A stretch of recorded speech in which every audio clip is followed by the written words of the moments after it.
ગુજરાતીઓનું all time favourite અથાણું એટલે ગોળ કેરીનું અથાણું.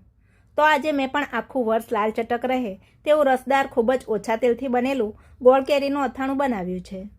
ગોળ કેરીનું મસ્ત ચટાકેદાર અથાણું બનાવવા માટે અહીં મેં 1 કિલો કડક અને કાચી રાજાપુરી કેરી લીધી છે.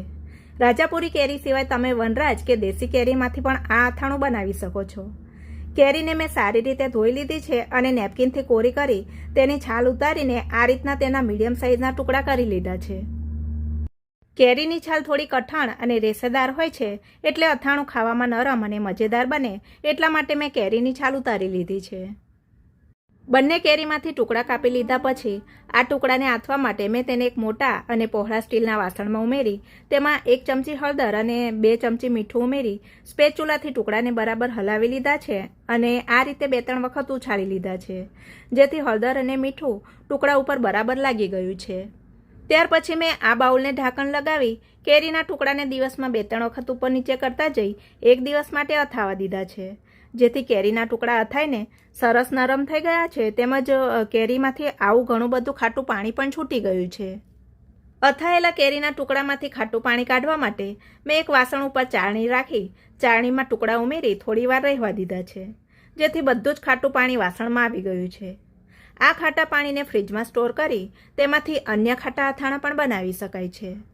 હવે આ કેરીના ટુકડામાં સહેજ પણ પાણીનો ભાગ ના રહે એ માટે મેં તેને ઘરમાં જ એક કોટનના રૂમાલ ઉપર છૂટા છૂટા ફેલાવી 7 થી 8 કલાક જેવું પંખો ચાલુ કર્યા વગર જ આમ જ કોરા પડવા દીધા છે.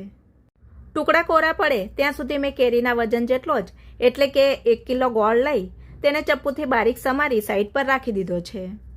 7 કલાક પછી કેરીના ટુકડા સરસ ડ્રાય થઈ ગયા એટલે મેં તેને એક બાઉલમાં ભરીને સાઈડ પર રાખી દીધા અને અથાણાનો મસાલો તૈયાર કર્યો.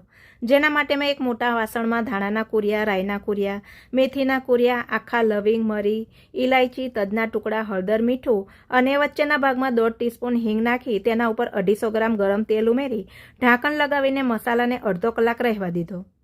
ફ્રેન્ડ્સ, ગોળ કેરીનું અથાણું બનાવવાની સામગ્રીનું માપ મેં કેપ્શનમાં આપ્યું છે તો તમે તે પણ ચેક કરી શકો છો. અડધા કલાક પછી મસાલો સરસ ઠંડો થઈ ગયો એટલે મેં તેમાં 2 મોટી ચમચી ભરીને કાશ્મીરી મરચું પાવડર ઉમેરી મસાલાને બરાબર મિક્સ કરી લીધો છે જેનાથી મારું અથાણું એકદમ લાલ ચટક બન્યું છે. આ રીતનો સરસ અથાણાનો મસાલો તૈયાર કરી લીધા પછી મેં તેમાં કોરા કરેલા કેરીના ટુકડા અને બારીક કાપેલો ગોળ ઉમેરી ગોળ અને કેરીને હાથથી અથાણામાં બરાબર મિક્સ કરી દીધા અને આ રીતે દબાવીને ઢાંકીને અથાણાને 1 દિવસ રહેવા દીધું. બીજા દિવસથી મેં રોજ દિવસમાં 2 વખત અથાણાને ચમચાથી બરાબર મિક્સ કર્યું એટલે 4 જ દિવસમાં બધો ગોળ ઓગળી ગયો અને એકદમ રસાદાર અથાણું બની ગયું.